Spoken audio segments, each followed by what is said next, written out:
भूमिका घेतली आणि त्यामुळेच हे यश जसं आम्हाला मिळालं राष्ट्रवादीला तसं काँग्रेसला मिळालं आणि उद्धव ठाकरेंच्या नेतृत्वाखालच्या पक्षाला सुद्धा मिळालं.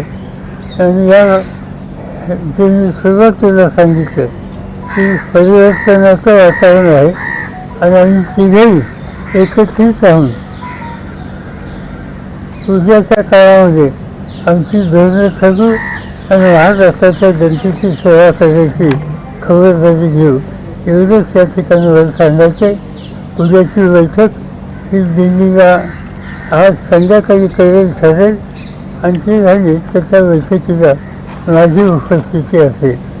आज काही टेलिव्हिजनवर बातमी आहे किंवा मी चंद्रबाबूंची बोललो आणखीन कोणाशी बोललो याच्यात काही तथ्य नाही. मी काही कोणाशी बोलले नाही.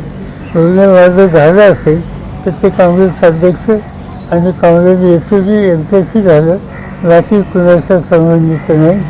या चर्चा करणं इतरांची याबद्दलचं धोरण हे राष्ट्रीय पातळीवरचे आमचे सगळे सहकारी आहेत त्यांच्याशी विचार विनिमय करून केलं जाईल.